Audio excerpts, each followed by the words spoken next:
Oke, Assalamualaikum warahmatullahi wabarakatuh. Saya akan coba menjawab permintaan kalian yang mau penjelasan tentang daur fosfor.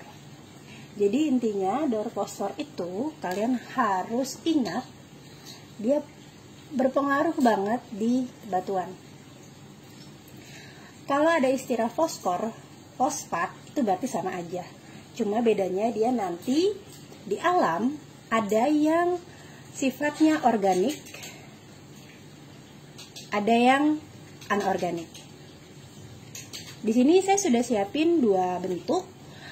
Sebelah sini yang di kehidupan sehari-hari, yang sebelah sini skemanya untuk mempermudah kalian memahami apa yang dimaksud dengan daur fosfor. Kita mulai dari sini dulu. Tentunya kalian masih ingat rantai makanan, dimulai dari organisme autotrof.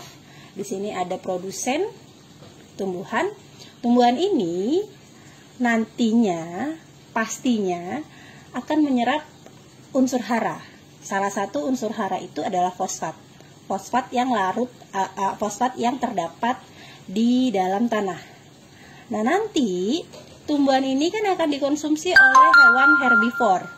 Selanjutnya hewan karnivor sampai ke predator.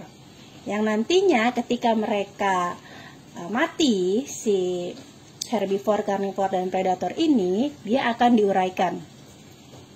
Ada jamur dan ada bakteri.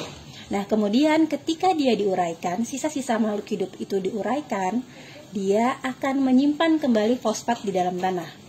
Simpelnya kayak gitu di rantai makanan. Kemudian ketika fosfat di dalam tanah ini, dia tersimpan di dalam tanah, ada mekanisme pencucian. Dia larut ke bagian tanah yang lebih dalam.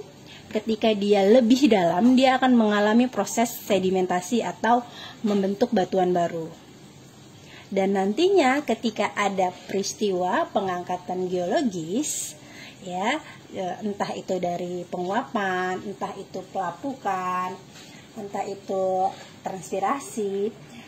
Di sini kuncinya geologis, berarti kita ngomonginnya lebih ke batuan, dan nanti akan membentuk batuan-batuan yang ukurannya besar.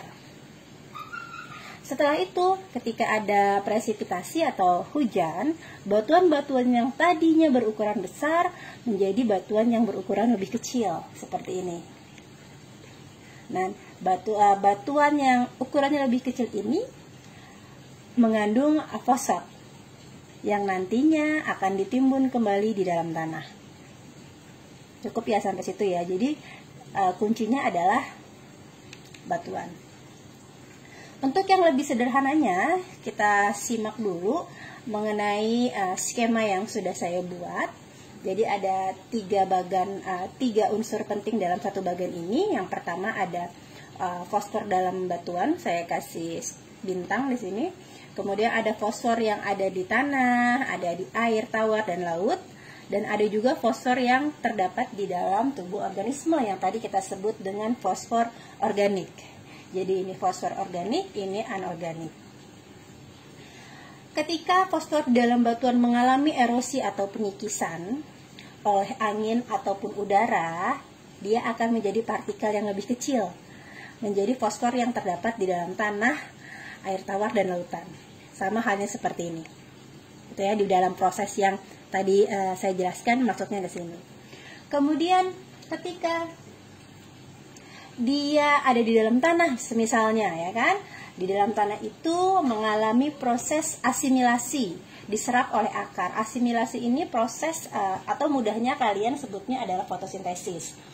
Diserap oleh akar-akar, diserap oleh akar tumbuhan sehingga terdapat di tubuh organisme.